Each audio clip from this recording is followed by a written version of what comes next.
Assalamualaikum warahmatullahi wabarakatuh. Selamat pagi, bertemu lagi dengan Bu Anita. Hari ini kita akan membahas metabolisme sendiri adalah reaksi-reaksi kimia yang ada di dalam tubuh makhluk hidup. Seperti tubuh kita, ini juga ada reaksi kimia. Contohnya saja kalian saat makan. Kalau kalian makan nasi, dikunyah lama-kelamaan akan terasa manis. Nah, pasti kalian sudah tahu. Nasi yang mengandung karbohidrat itu saat masuk mulut kita ketemu dengan enzim apa? Ya, enzim petialin. Enzim petialin yang berfungsi atau bertugas khusus untuk mengubah karbohidrat menjadi glukosa. Sehingga lama-kelamaan kalau kita makan nasi rasanya akan terasa manis.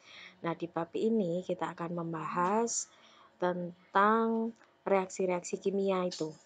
Kalau di dalam tubuh makhluk hidup seperti hewan, manusia, kita tidak bisa membuat makanan sendiri, namun kita mengambil sumber energi itu dari luar, masuk ke dalam tubuh kita, kemudian di dalam tubuh kita ini akan mengalami sebuah proses, yaitu proses pencernaan, sehingga ada molekul-molekul senyawa-senyawa yang nantinya akan digunakan tubuh kita menjadi sebuah energi. Nah, apa itu sumber-sumber energi yang ada di dalam tubuh kita? Yang kita makan itu adalah sumber energi, nasi, kentang, telur, daging, atau yang ada semua di dalam 4 sehat 5 sempurna. Nah, sumber utama yaitu karbohidrat, kedua protein, dan ketiga adalah lemak. Nah, proses penguraian karbohidrat, protein, dan lemak itu ada beberapa tahapan.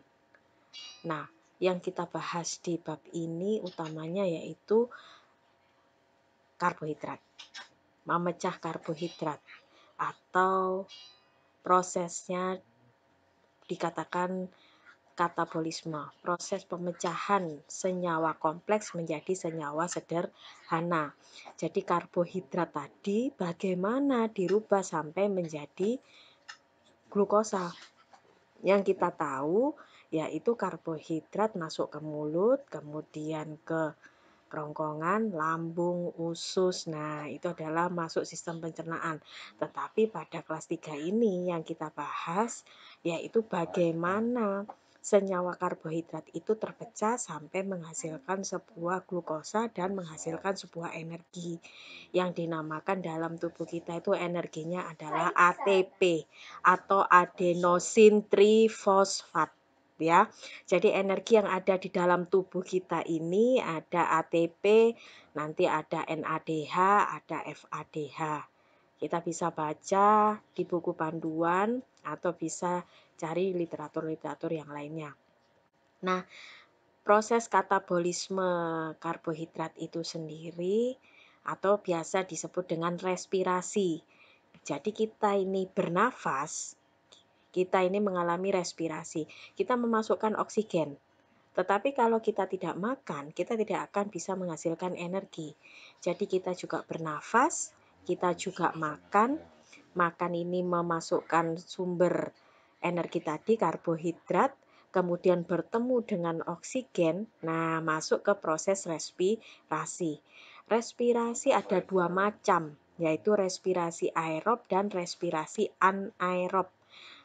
Aerob berarti membutuhkan oksigen.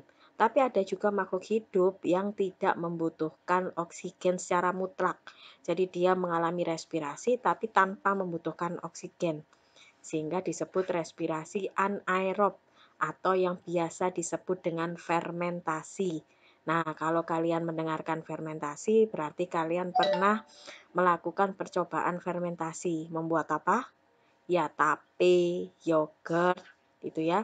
Itu adalah proses fermentasi.